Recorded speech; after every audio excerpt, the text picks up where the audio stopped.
Hi guys, I hope you're doing well. And in this video, we're going to be starting another past paper question that is from November 2016, paper 23. It's a good question. It says microfinancing involves giving small loans at a low interest rate to poor people. Such people normally cannot get loans from commercial banks. Microfinance is designed to promote development and started in Bangladesh. A study by the World Bank found that microfinance increases consumer spending, the value of household assets, the size of labor force, and spending on children's education. Fine.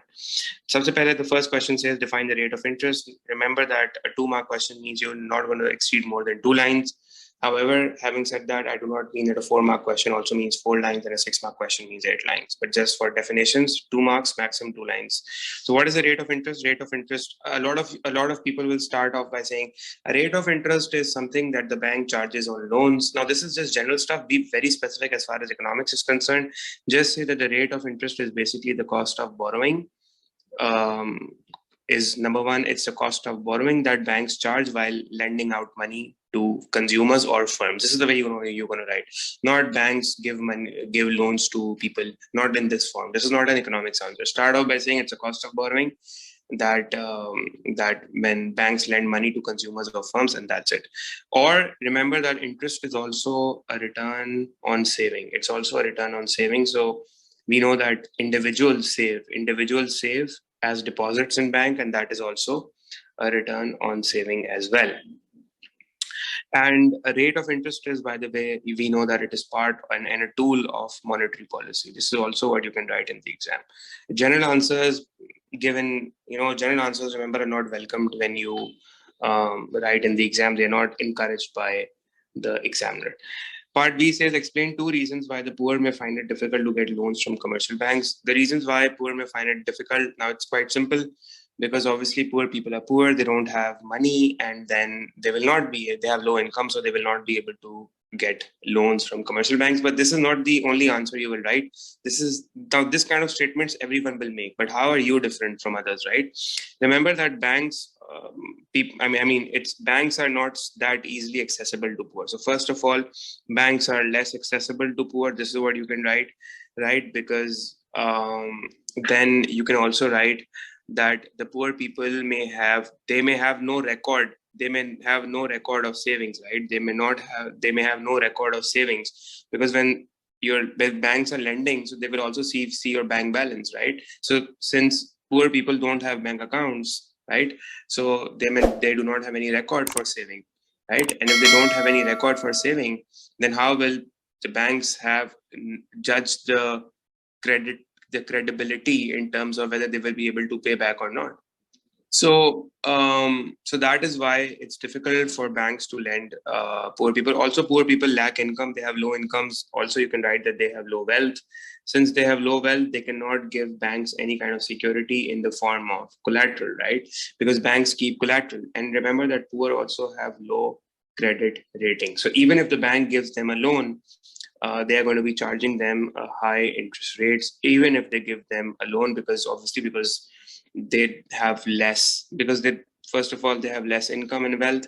Even if they convince the bank to give them a loan, the bank will ask for a huge collateral, and the bank will also charge huge interest rates on poor people. And remember that small banks don't make a lot of profits on lending out small loans. Banks make huge profits when they lend out big loans to firms.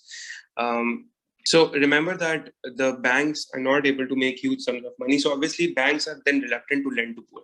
So they will be like, why should we waste our liquidity in lending money to the poor when we can, save that liquidity and maybe give that loan to a big customer or a huge large firm, because they have the ability to pay us back, and then they will ask us, they will borrow us in huge amounts. So they will borrow huge sums of money from us, and then we will also have the ability to charge them to make significant profits. That is why banks are more willing to lend to large companies, right? Part C says analyze how an increase in spending on education could increase inflation in the short run but decrease in the long run. So spending on education, so what you'll say is that so first of all, just define what inflation is, and then say that spending on education, both by the private as well as the public sector, can increase inflation in the short run but decrease in the long run. So first, let's see how will it increase inflation in the short run. It could increase inflation in the short run because when you increase your spending, basically what is going to happen is that so what you will write is that you will say that if you spend more on education, basically it is going to increase. So let's see how will it increase inflation in the short run. So if you spend money on education, that's part of basically government spending, right? That's part of government spending. So if the government is spending more money on education, it is going to increase aggregate demand since G would rise. So if G goes up, your aggregate demand goes up, and this would result into demand pull inflation, right? As shown in the below diagram, and then you will make a diagram for it. You will say that, this is your aggregate demand, this is your aggregate supply. And then what happens is that a rise in spending on education would increase aggregate demand, and this is going to increase your prices. But then, okay, so the point is that if, a rise in government spending is not the only reason that causes AD to rise, because there's a subsequent, so if government spending is rising on education, that creates more jobs create more employment creates more incomes create more consumer spending, right? So remember that if G is going up, that is government spending is going up on education, your consumer spending will subsequently rise as well. So that is why your AD is going to that. So government increase in government spending is the reason why your AD is rising. I mean, it's also going to subsequently increase your consumer spending as well. So your aggregate demand goes up. And if your aggregate demand goes up, basically firms respond by increasing output. But remember that if AD is going up, then it puts pressure on the existing resources, on your existing factors of production, because obviously of FOP are scarce. And when this happens, it increases the factor prices. Remember, we have studied all of this, it increases factor prices, and that feeds through the economy in the form of demand pull inflation. So that is the one part of the answer, saying how does increase in spending cause inflation. So if you're only saying that aggregate demand is rising and that's causing demand pull inflation without actually explaining the mechanism behind it, then you are at fault. You need to explain that, a rise in government spending would cause AD to rise, as well as this would create more jobs, and then consumer spending would rise, and then a rise in AD basically puts more pressure on the existing resources, and that feeds through the economy through higher prices. Now, you don't need to make any Keynesian diagram for it, or you don't need to show, however, a rise in AD will not cause inflation, because Keynesian said that it depends upon the spare capacity, whether the economy is close to full employment or at full employment or below full employment. Whatever, you don't have to do it, because it's not a discuss question. If it was a discuss question, then you would have drawn that diagram saying, inflation will only arise if your economy is at full employment or close to full employment, and then when this happens, this is the reason your AD rises. Only then would your price level increase, right? But all of this is not required, because this is not a discuss question. You'll be wasting your time showing this diagram. Anyways, then the second part of the question says, why would inflation decrease in the long run? Okay, guys, so the second part of the question says that your inflation is going to decrease in the long run. So how will inflation decrease? Basically, remember that increase in government spending, or basically investment in more education. So if there's more spending in education, both by the public sector, that is by the state, as well as by the private sector, remember that this increases the productivity of your labor force, and this increases the productivity of your labor. That is, it increases the productivity of and efficiency of your existing labor force as well, which results into a decline in productive efficiency. Not only that, it also increases the quantity of labor force for future as well, because more education means the quantity of labor force would go up, and also the quality of labor force as well. And remember that whenever the quality and the quantity of factors of production goes up, whenever the quality and quantity of factors of production goes up, or there is productive efficiency in the economy, like I said, better quality would result into more training and specialization, which would obviously increase productive efficiency, bringing the cost of the economy to go down. And when this would happen, basically your long run aggregate supply would shift outwards. And as a result of that, this is your aggregate demand, this is your long run aggregate supply. It would result into an outward shift in long run aggregate supply, causing your price level to go down. Now, the thing is, guys, you can make this diagram as well as the Keynesian diagram. Your price level will go down from P1 to P2. Your real GDP would go up from Y1 to Y2, and this is basically good deflation. this is good deflation. This is really beneficial for the economy since employment would increase, tax revenues would go up, real GDP would increase. So basically, remember that this inflation would basically bring your this kind of negative inflation. There's negative inflation happening. It's basically good deflation. You can also make the diagram like this. You could say that this is you can make your Keynesian diagram as well, and you could say that this is your LRAS, and you could say that right now what's happening is that maybe we are on here, maybe this is the level of aggregate demand, and basically if your LRAS shifts to the right, maybe like this, so this would reduce the price level, because if this was the price level, then the price level would go down from, let's say, P1 to P2, and basically your real GDP would go up from Y1 to Y2. So in the long run, remember that when you are spending more on education, both by the public or the private sector, the skills are improving, the efficiency, productivity of labor is improving. And that is bringing the overall cost in the economy to go down. Remember, you can mention the word as productive efficiency. The quality and quantity of labor force is going up, and that is resulting into a decline in the long run. Your long run costs are going down. And because of that, your LRAS shifts to the right. And this is this is how you will actually be able to score full 6 marks, right? Remember, you need to make proper analysis. Proper analysis is extremely, extremely important. You cannot just write your answers without giving proper analysis. Now, part D of the question says that discuss whether an increase in consumer expenditure would be beneficial for an economy. Now, it says discuss whether an increase in consumer spending would be beneficial for an economy. Now, guys, remember, so we know what consumer spending is. Consumer spending means when individuals are spending, right? It's the C component of aggregate demand. So in other words, what I'm saying is that C is rising. So if C is rising, your AD is rising. If your AD is rising, you just need to tell us the benefits of what is going to happen if AD is rising. That's it. So the question is simply saying, discuss whether an increase in aggregate demand would be beneficial for the country. This is another way of putting the question forward, right? But then again, we have covered in significant detail how your rise in aggregate demand may be beneficial to an economy. So first of all, you will tell what consumer spending is. You'll talk about consumer expenditure refers to the spending by the individuals on the economy and buying the goods and services of domestic economy. So it's basically they're talking about if consumers are buying your domestic goods, your consumer spending would rise, and how would this be beneficial? So although yes, it will be beneficial and it will not be beneficial as well. So first, let's talk about why it will be beneficial. It will be beneficial because, remember, you're going to build the answer by first drawing. So you'll say it is going to increase in consumer spending would basically result into more revenues for the firm. The firm's profits would go up. It would result into firms responding by hiring more workers. So if they're hiring more workers, your employment would go up as well. A rise in employment would increase your incomes in the economy. Incomes would go up. When firms' profits would rise, they would invest more as well. So investments would go up as well.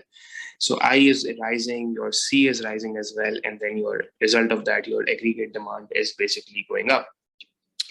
A rise in incomes would actually, and a rise in employment would actually, like I said, increase incomes, which would also increase your living standards. So if profits are rising, the tax revenues from the government will rise from corporate taxes. Then tax revenues would also rise from sales tax. Why? Because GST, general sales tax, sort of profits will tax revenues will rise. Why? Because consumers are spending money. If they are spending money, then government will collect more tax from in the form of sales tax as well. The government can use this tax revenue to spend it back in the economy in the form of infrastructure, in the form of education, in the form of healthcare, which is obviously beneficial for the long-term economic growth of the country. And we've already seen that how this benefits the economy in part C of this question. How you can make the diagram as well, by the way, right? And how this would be beneficial for the country. So yes, it would result into, so first of all, remember that if all of this, so this is going to basically have an impact on your long run aggregate supply would go up, it would shift to the right, which would reduce your price level. It would make things cheaper in the economy, and hence if things go cheaper in the economy, then definitely your poor will benefit. How will they benefit? They will be able to afford goods and services. It will create a more equal distribution of income as well. And this would obviously reduce absolute poverty, and it would reduce relative poverty as well, right? Absolute as well as relative poverty, both. Now, moving forward, what you can say is that if aggregate demand is going up, so what you will make an aggregate demand curve, and you'll say this is aggregate demand and this is aggregate supply. And if a rise in consumer spending would basically increase your aggregate demand from 81 to 82. And having said that, what is going to happen is that the benefit of this would be that your real GDP would go up from Y1 to Y2. So basically, remember that we studied that if your real GDP goes up from Y1 to Y2 because of an increase in aggregate demand, that's causing economic growth. So first of all, economic growth will happen. And remember, we also studied that this sort of an economic growth is known as actual growth, right? Actual growth is an economic growth which happens because of the use of existing resources, since firms are using their existing resources. And this can be seen in the diagram here as well, because firms are using their existing resources to actually increase output, which is represented through an extension in our short-run aggregate supply curve. So basically, this will also, if they're using their existing resources, will result into more employment opportunities, more job opportunities for people. And yeah, your economy will prosper, and yes, economic growth will take place. However, an economic growth that happens because of a rise in long-run aggregate supply is known as potential growth, which increases productive capacity of the economy. And this can also be represented through an outward shift in long run in your PPC. But this again takes a lot of time. We can write an evaluation. There's a time lag involved. Obviously, because this will not happen obviously this will not happen tomorrow. The benefit, yes, this is a benefit that will be achieved by the economy, but in the long run, and obviously how long will it be, we don't know, right? So basically, like I said, that your LRAS was shift to the right, and that would also be represented through an outward shift in PPC. But then that would result into a time lag, because we really don't know when would this take effect. So remember that time lag is a very good evaluation that you guys can always mention in the exam, because so whatever shifts your long run aggregate supply takes time for it to actually have an effect. So that is why there's a time lag involved. Also, guys, remember that. So if you're saying, so as far as your aggregate demand is concerned, like I said, that basically it is going to increase your aggregate demand. It will result into economic growth and actual growth to take place, and your real GDP would go up from Y1 to Y2. Also remember that this would only happen if there is spare capacity. Remember that if there is spare capacity, what if the economy does not have a spare capacity? Okay, what if the economy does not? What if the economy is close to full employment or is actually on full employment?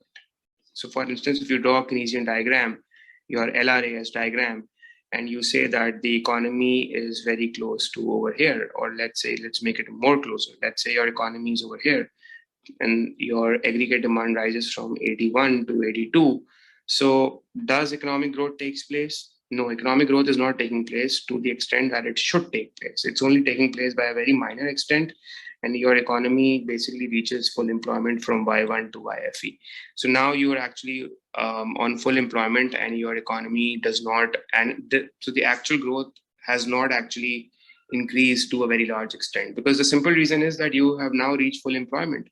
All your resources are now fully employed in the economy. So although there was a huge jump in AD, but then that huge jump in AD was not reflected through a huge jump in real GDP, because your real GDP only rose by a small amount because your economy lacks spare capacity. And this is what the Keynesians actually were trying to explain through this diagram. On the other hand, what we witness over here is that your GDP actually rises by only a small amount, but on the other hand, inflation actually increases by a very large amount. So first of all, your real GDP is going up, but by a very small amount. On the other hand, your demand pull inflation is actually going up by a very large amount. So the question is asking you that discuss whether an increase in consumer spending would be beneficial for an economy. So in this sense, it will not be beneficial for an economy, because if the economy is very close to full employment, or is already on full employment, let's say if the economy is already on full employment or very close to full employment, and if aggregate demand subsequently rises because of an increase in consumer spending, so what's the point of consumer spending when they will not be able to enjoy the goods available? The economy cannot respond over here. The firms cannot respond. They don't have the capacity to do that. All resources are fully employed, and either fully employed or close to being fully employed. So basically, in this sense, you will say that it will not benefit the economy to an extent that it should. In fact, once you reach full employment, and any subsequent increase in aggregate demand to 83 will in fact just bring in demand for inflation from P2 to P3 with no corresponding increase in your real GDP, because you're now on full employment levels of output, right? So in this sense, in that sense, yes, a rise in consumer spending would be bad for the economy. In fact, it will create negative consequences, because it will create demand for inflation, right? Prices will be increasing in the economy. Cost of living would be going up in the economy with no subsequent increase in your real GDP. This is what you will tell or you will say in the exam. Also remember that even if this happens, even in that sense, you could also say, in a general sense, you could also write, as far as evaluation is concerned, that you know what, a rise in aggregate demand also results into inflation. So you could also make this general diagram, because there's a general understanding that if AD goes up, your demand, it results in demand for inflation. So basically, if this is your AD, and basically that would result into demand for inflation from P1 to P2, so your price level would go up, and obviously a rise in demand for inflation is not good. And we know that how demand for inflation can actually affect the poor people, especially. Remember, also you could say that the question says, discuss whether an increase in consumer spending will be beneficial for an economy. You could say that if the consumer spending is going up, because consumer spending could either be on domestic goods, right, and as well as on imported goods, right? Although the consumer spending on imported goods does not form part of aggregate demand, but still consumer spending on imported goods does take place. And if you're spending more and more of the consumer spending goes on imported goods, if you're spending more, if you're importing more, your import goes up. And if your import goes up, it means that it has a negative impact on your current account, right? It has a negative impact on your balance of trade position on the current account. Your BOP may go into a deficit, right?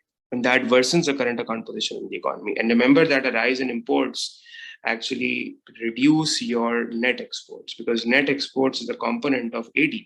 And if your net exports go down, and net exports may go down because of a rise in imports, your net exports go down, your AD may go down as well. And a fall in AD is actually deflationary. It's recessionary, in fact.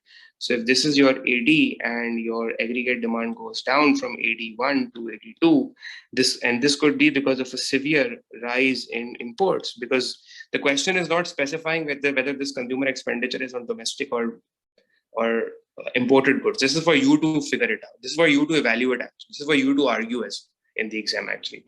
So if you're saying that a rise in aggregate demand is you're saying that basically your consumer spending is rising, and especially it's rising, tremendously on, imported goods, then it will reduce your aggregate demand. And this is basically deflationary. And it will actually have a negative impact on the real GDP. Your economic growth becomes negative here, because your output is actually going down. It's actually creating a declining output. It will have a dampening effect on the economy. You should say it will have a dampening effect on the economy. And if your real GDP goes down, your unemployment goes up. We know that demand deficit, cyclical unemployment goes up. So the answer is quite straightforward. Discuss whether an increase in consumer expenditure will be beneficial for an economy or not. Yes, it will be beneficial, since AD would rise, and then you'll say a lot of you'll mention all the points that I told you how it will be good, but it depends upon whether the economy has spare capacity or not, right? So making a statement it will be beneficial or not is something that will depend upon economy to economy, circumstances to circumstances, depending on whether the economy has spare capacity or not. It also depends on whether the consumer expenditure is on imported goods or domestic goods, right? So considering all of these factors into account, there could be both positive as well as negative impacts on an economy for a rise in consumer spending. So yeah, that's about it, guys. I hope you enjoyed the video. I'll see you all around in the next video. We'll be doing more past paper questions. Till then, take care.